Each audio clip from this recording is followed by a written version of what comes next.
तो दोस्तों, अभी तो असली मंजिल पाना बाकी है। अभी तो इरादों का इम्तिहान बाकी है। अभी तो तोली है मुट्ठी भर जमीन। अभी तो तोलना आसमान बाकी है। नमस्कार दोस्तों, मैं दीप बहुगुना स्वागत करता हूं आपका अपने यूट्यूब चैनल पे, जिसका नाम है स्टडी इन दीप्स एम्पायर में। तो हम क्लास 10th की साइंस पढ़ रहे हैं और आज हम चैप्टर 4 कार्बन और उसके कंपाउंड, इसका पार्ट 3 पढ़ने वाले हैं। तो बिना देरी किए हुए चलिए वीडियो शुरू करते हैं। अगर आप चैनल पर नए आए हैं तो कृपया चैनल को सब्सक्राइब करना मत भूलें। चलिए वीडियो शुरू करते हैं। तो कल हमने मीथेन, इथेन और प्रोपेन की संरचना देख ली थी और आज हम ये देखेंगे कि श्रृंखलाएं, शाखाएं एवं वलय क्या होते हैं। ठीक है। तो पिछले खंड में हमने क्रमशः 1, 2, 3 कार्बन परमाणु वाले कार्बन यौगिकों मीथेन, इथेन तथा प्रोपेन की चर्चा की थी और हमने इसका स्ट्रक्चर भी देखा था। कार्बनिक परमाणु की इस प्रकार की श्रृंखलाओं में 10 कार्बन परमाणु हो सकते हैं। ठीक है, यानी जो हमारी ये श्रृंखला थी, यानी C1, C2, C3 ऐसे जो श्रृंखला बनती है और उसके साथ हाइड्रोजन जुड़ते जा रहे थे। तो ये कहना चाहता है कि जो जिस श्रृंखला है ये 10 कार्बन परमाणु तक बढ़ सकता है। ठीक है, तो यहाँ पे इसने 6 कार्बन के परमाणु दे रखे हैं और उनकी श्रृंखला दे रखी है। तो चलिए जल्दी से ये श्रृंखला समझते हैं थोड़ा। तो सबसे पहले हमारी जो श्रृंखला है वो है मीथेन, और मीथेन का स्ट्रक्चर हम कल देख चुके हैं, CH4। ठीक है, तो यहाँ पे इधर की साइड इसने इसका स्ट्रक्चर दे रखा है और ये यहाँ पे एक कार्बन है और इसके साथ हमने 4 हाइड्रोजन परमाणु की हम रिएक्शन करवा रहे हैं। और इसके बाद है हमारा एथेन। एथेन में हमारा क्या हुआ है, सी यानी कार्बन हमारे 2 आ गए हैं और हाइड्रोजन 6 हो गए हैं। ठीक है, और इसका हमने इस यहाँ पे स्ट्रक्चर आप देख सकते हो, 2 कार्बन है बीच में और उनके चारों तरफ क्या लगे हुए हैं, हाइड्रोजन्स लगे हुए हैं। ठीक है, और अब इसके बाद हम देखते हैं प्रोपेन। प्रोपेन का जो हमारा फार्मूला होता है वो होता है C3H8, यानी C बॉन्ड C यानी 3 कार्बन है और सभी सिंगल बॉन्ड से जुड़े हुए हैं और इनके साथ में हमने हाइड्रोजन लगा रखा है सिंगल बॉन्ड के साथ। और चौथा है हमारे पास ब्यूटेन, पांचवा है पेंटेन और छठा है हमारे पास हेक्सेन। आप ये श्रृंखला ऐसे भी याद रख सकते हैं, मेथ, एथ, प्रोप, ब्यूट, पेंट, हेक्स। ठीक है, ये शॉर्ट ट्रिक्स हैं हल्का सी। ठीक है, आप इनको ऐसे याद रख सकते हैं। और बाकी इनमें एक आप कॉमन चीज़ ये देखो कि जो हमारा हाइड्रोजन का परमाणु है, ठीक है, ये 2 2 करके बढ़ रहा है, 4, 6, 8, 10, 12, 14। तो यहाँ पर आप एक चीज़ ये देखो कि अगर हम जब हाइड्रोजन का परमाणु चेंज करेंगे तो उसमें हमको क्या है, इवन संख्या मिलेगी, यानी 2, 4, 6, 8 ऐसे इवन, सिर्फ इवन हमको संख्या मिलेगी। ठीक है, इसमें हमको ऑड संख्याएं नहीं मिलेगी। ठीक, कब, जब हम मीथेन, एथेन, प्रोपेन, जब हम सिर्फ कार्बन और हाइड्रोजन की रिएक्शन करवाएंगे तब। ठीक है, और हमारा जो कार्बन है वो हमारा एक एक करके बढ़ रहा है। C1 था, फिर 2 हुआ, 3, 4, 5, 6, 7, 8 ऐसे ही बढ़ते जाते हैं। ठीक है, अब आइए हम यहाँ पे एक चीज़ ये देखते हैं कि यदि हम 4 कार्बन परमाणु का कंकाल बनाए, यानी यहाँ पे इसने क्या कर रखा है, 4 परमाणु कार्बन वाले के परमाणु ले रखे हैं और उनका एक बना रखा है, कंकाल बना रखा है। यानी सिर्फ अभी इसने कंकाल बना रखा है, इसने इस पे अभी हाइड्रोजन नहीं जोड़ रखे हैं। ठीक है, तो यहाँ पे हम ये देख सकते हैं कि हम इसने यहाँ पे 2 संभावित कार्बन कंकाल बना रखे हैं। ठीक है, तो इन्हीं कार्बन कंकालों के अकॉर्डिंग हम अभी आगे का वो देखते हैं कि इनकी संयोजकता हम कैसे बना सकते हैं। ठीक है, तो आप यहाँ पे ये देखिए, यहाँ पे जो हमारा जो सीधे हमने लिखे थे कार्बन बॉन्ड कार्बन, यानी सीधे सीधे जो हमारी श्रृंखला थी वो तो हमारा नॉर्मली मोड पे बन गया है।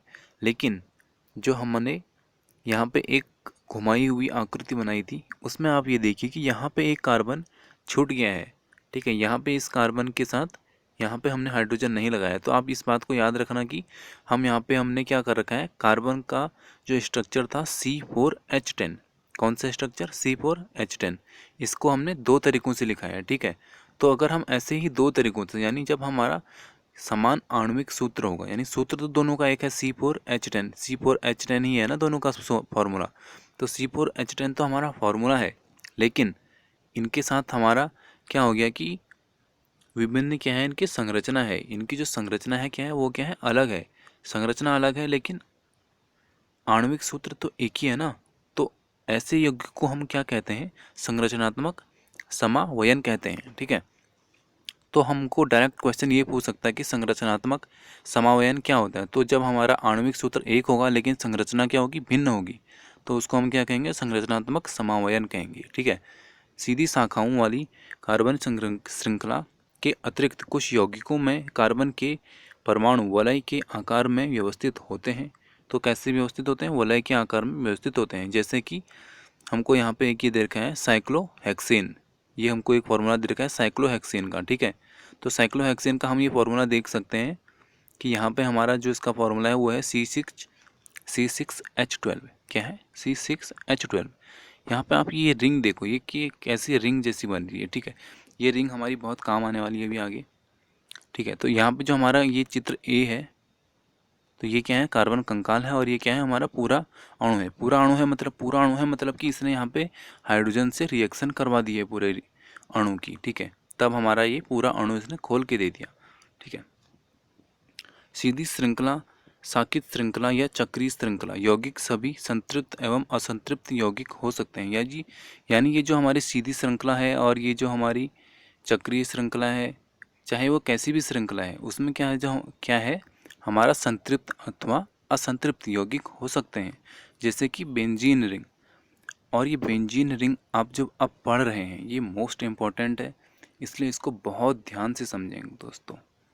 तो चलिए हम थोड़ा बेंजीन रिंग को समझते हैं कि जो बेंजीन का पहले फॉर्मूला देखो C6H6। बेंजीन का फॉर्मूला क्या होता है, C6H6, यानी इसमें 6 कार्बन होंगे और 6 ही हमारे क्या होंगे, हाइड्रोजन भी होंगे। ठीक है, तो आप इसका फॉर्मूला देखो, तो यहाँ पर आप एक चीज़ नोटिस करोगे कि अगर हम इस कार्बन को पकड़ें तो इस कार्बन की एक साइड डबल बॉन्ड है और एक साइड सिंगल बॉन्ड से हमारा कार्बन जुड़ा है। तो यानी आप इस सीरीज में कोई किसी भी कार्बन को पकड़ लो, उसमें एक साइड डबल बॉन्ड से जुड़ा होगा और एक साइड सिंगल बॉन्ड से कार्बन जुड़ा होगा। किसमें, बेंजीन रिंग में। ठीक है, और यहाँ पे आप एक और चीज़ नोटिस करो कि हमने यहाँ पे एक और चीज़ देखो, यहाँ पे पहले डबल बॉन्ड लगा, फिर सिंगल बॉन्ड, फिर डबल बॉन्ड, फिर सिंगल बॉन्ड, फिर डबल बॉन्ड, फिर सिंगल बॉन्ड। ठीक है, तो ये आप इसका ऐसे स्ट्रक्चर थोड़ा याद रखो, क्योंकि ये स्ट्रक्चर हमको बहुत काम आएगा आगे भी। ठीक है, तो आप ये देखो कि एक बार इसमें हाइड्रोजन गिन लो, 1 2 3 4 5 6, ये हमारी 6 हाइड्रोजन और 6 कार्बन की सीरीज हो गई, और इसी को हम क्या बोलते हैं, बेंजीन रिंग बोलते हैं। ठीक है, और आप यहाँ पे ये देख रहे हो कि सभी हमारे नीले कलर वाले बॉन्ड बन रखे हैं, लेकिन यहाँ पे क्या है कि हमने काले कलर से H बॉन्ड जोड़ रखा है। ये काले कलर से क्यों जोड़ रखा है, तो इसके पीछे भी हमारा बहुत बड़ा एक कारण है। ठीक है, और वो जो कारण है वो ये कारण है कि यहाँ पे जो हमारा सिंगल बॉन्ड H जुड़ा है, यहाँ पे हम सिंगल बॉन्ड से OH जोड़ सकते हैं, या हम Cl जोड़ सकते हैं, या हम Br जोड़ सकते हैं, और भी हम बहुत सारे तत्व ऐसे हम यहाँ पे सिंगल बॉन्ड से जोड़ सकते हैं। यानी हम बेंजीन रिंग में अगर हमको बोला जाएगा कि बेंजीन रिंग में आप OH जोड़ दो, तो हम क्या करेंगे, यहाँ पे से ये हाइड्रोजन को हटा के यहाँ पे OH लिख देंगे। ठीक है, ये एक जोड़ने का तरीका होता है, और ये हम अभी आगे और पढ़ेंगे। ठीक है, केवल कार्बन हाइड्रोजन, यानी सिर्फ अगर हम ये देखें कि कार्बन और हाइड्रोजन, तो ऐसा नहीं कि इन दोनों की ही रिएक्शन होती है। हमारा बहुत सारे ऐसे तत्व होते हैं जो कि हमारे और भी एलिमेंट्स बना सकते हैं, लेकिन जो हमारा कार्बन और हाइड्रोजन, ये जब यौगिक हमारे अभिक्रिया करते हैं तो इनको हम क्या बोलते हैं, हाइड्रोकार्बन बोलते हैं। क्या बोलते हैं, हाइड्रोकार्बन। हाइड्रोकार्बन क्या होता है, जब हमारा कार्बन और हाइड्रोजन का रिएक्शन होगा तो उसको हम हाइड्रोकार्बन बोलेंगे। ठीक है, इनमें संतृप्त हाइड्रोकार्बन एल्केन कहलाते हैं। जो संतृप्त हाइड्रोकार्बन होगा उसको हम क्या कहेंगे, एल्केन कहेंगे। और जो असंतृप्त हाइड्रोकार्बन जिसमें एक या अधिक दोहरे आबंध होते हैं उसको क्या कहेंगे, एल्कीन कहेंगे। ठीक है, एल्कीन कब बनेगा, जब एक या अधिक दोहरे आबंध होते हैं, यानी या तो उसमें सिंगल बॉन्ड बनेगा या डबल बॉन्ड बनेगा, तब हमारा क्या बनेगा, एल्कीन बनेगा, एल्कीन। ठीक है,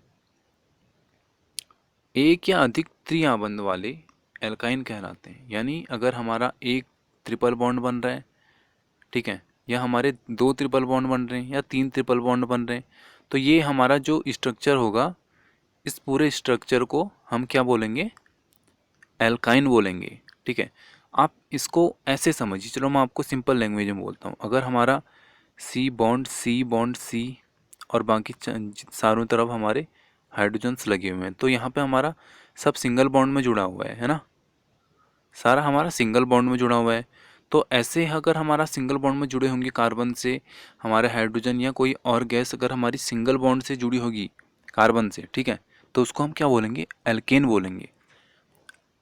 अगर सिंगल बॉन्ड से जुड़ा होगा तो हम एल्केन बोलेंगे। अगर डबल बॉन्ड से जुड़ा होगा, ठीक है, अगर डबल बॉन्ड से जुड़ा होगा तो उसको एल्कीन बोलेंगे। कब बोलेंगे एल्कीन, जब हमारा सी डबल बॉन्ड सी, अब दो दो कार्बनों की रिएक्शन हो गई, इसके पास दो बैलेंसी बची है, इसके पास दो बैलेंसी बची है, ठीक है, तो क्या बना हमारा C2H4, C2H4 बना, ठीक है। ये अभी हम ऊपर शायद फॉर्मूले में पढ़ भी चुके हैं ना, C2H4। तो अब यहाँ पे क्या है, डबल बॉन्ड बन गया है, तो डबल बॉन्ड बन गया तो यह क्या है, हमारा एल्कीन है। क्या है, एल्कीन है। एल्कीन कब होगा, जब हमारा डबल बॉन्ड बनेगा। और अगर हमारा ट्रिपल बॉन्ड बन गया, ये मान लो कि अभी हमने सी ट्रिपल बॉन्ड सी बना दिया, अब एक इस पे भी बचा, एक इस पे भी बचा, तो यानी ये हमारा फार्मूला क्या बन गया, C2H2।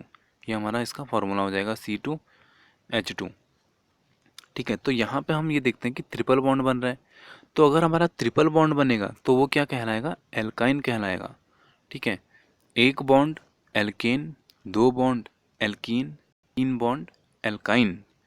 I hope you are understanding what I am saying, ठीक है। तो चलिए अब हम कार्बन से दोस्ती करते हैं, ठीक है। कार्बन अत्यंत मैत्रीपूर्ण तत्व है। अब मैत्रीपूर्ण क्या होता है, मैत्रीपूर्ण मतलब जो कि सबसे दोस्ती करता है।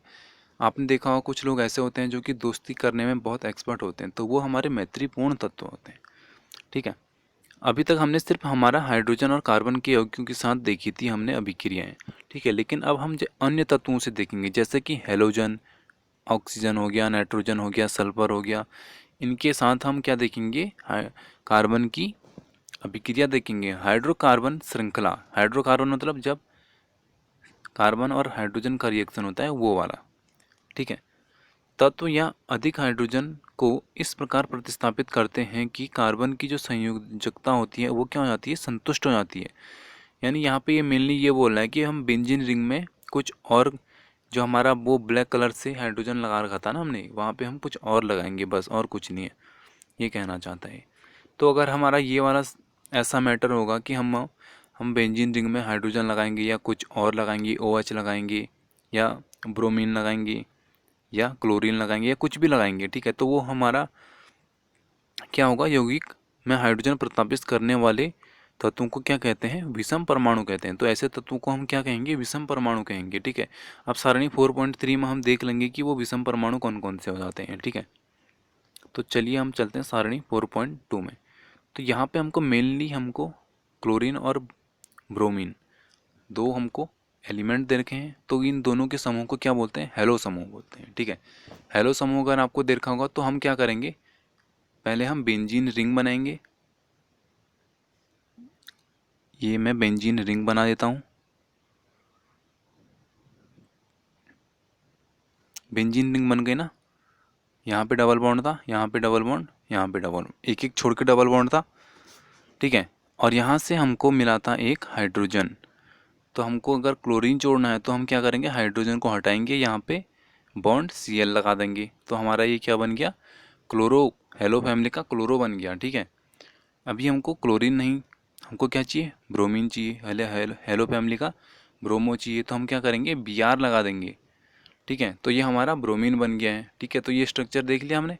अब हम ये देखते हैं कि ऑक्सीजन के साथ अगर हम अभिक्रिया करवाएं तो हमारा क्या क्या बन सकता है।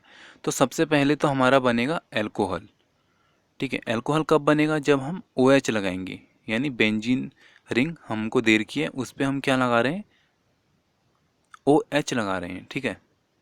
तो चलिए हम बेंजीन रिंग हमको ये दे दी, इस पर OH लगा देते हैं यहाँ पे। ये फार्मूला हमारा किसका हो गया, एल्कोहल का हो गया। और सेम चीज़ अगर हम यहाँ पे OH ना लगा के COH लगा दें अगर, ठीक है, तो ये हमारा क्या हो जाएगा, एल्डिहाइड हो जाएगा। तो यानी हम कुछ नहीं कर रहे हैं, बस हमको जो ये फार्मूले दे रखे हैं ये हम बेंजीन रिंग में लगा रहे हैं, ठीक है।